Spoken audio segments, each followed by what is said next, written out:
Son muchas y aceleradas.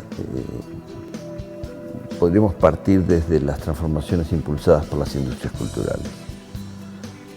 Eso ya tiene más de medio siglo si partimos del origen de la televisión, un siglo si partimos del cine, la radio, la prensa, y la generación más reciente de nuevas formas de producción cultural y de comunicación de contenidos gracias a la digitalización y la transmisión en red, hasta la aparición de maneras nuevas de producir, comunicar y consumir en las redes sociales. No son solo transformaciones tecnológicas. Estos jóvenes se agrupan de otros modos, en parte gracias a la tecnología, pero no solo por eso. Otra de las transformaciones tiene que ver con una nueva relación entre cultura y educación.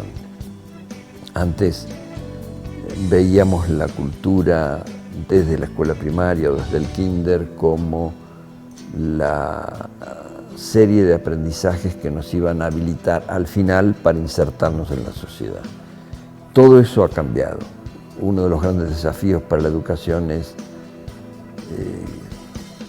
el desfase que se genera entre los contenidos de la currícula y los tipos de prácticas que luego los jóvenes descubren cuando ya tienen el diploma y se dan cuenta que tienen que seguir aprendiendo para ubicarse en escenas que no estaban consideradas en la educación.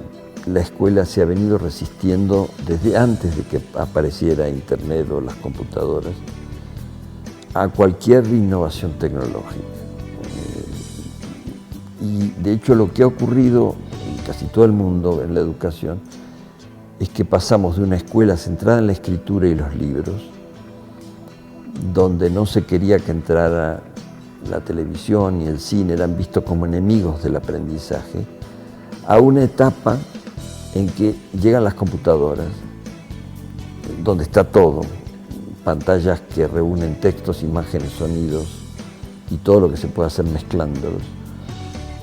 Y no hay el aprendizaje previo de qué hacer con las industrias audiovisuales. Entonces los maestros se sienten muy poco calificados en su mayoría para trabajar con alumnos que tienen un entrenamiento y una agilidad con estos medios sorprendente.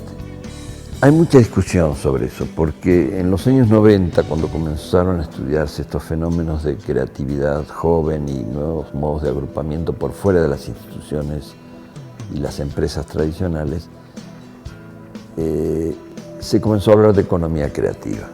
Eso permitió armar una especie de utopía de que los problemas de desempleo se iban a resolver si los jóvenes o los creativos de distintas edades se agrupaban y creaban sus propias empresas o emprendimientos.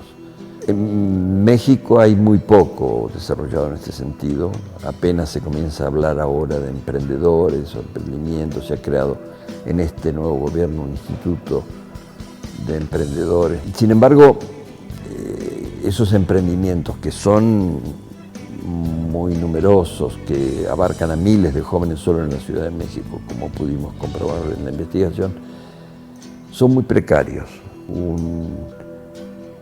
Una economía creativa tiende a desresponsabilizar al Estado y a las empresas de su papel de generadores de empleo y de protectores de la actividad productiva.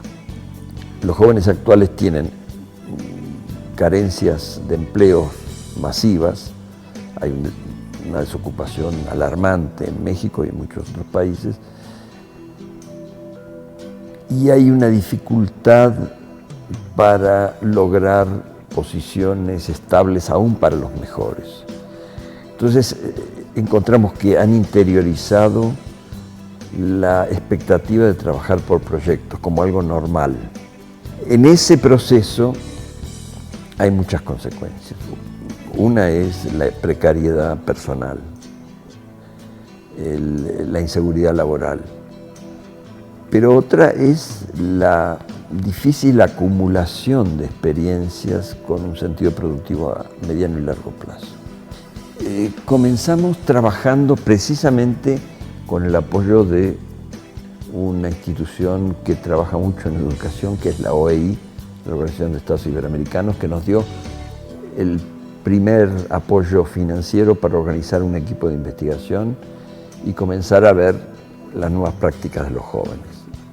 Luego conseguimos este apoyo mucho más amplio de la Fundación Telefónica, que nos permitió hacer crecer el grupo de investigación en México, abarcar más áreas y asociarnos con el grupo de investigadores de Madrid, que venía trabajando sobre prácticas emergentes en la ciudad. Esto nos permitió sumar 17 investigadores, hacer un trabajo comparativo entre las dos ciudades,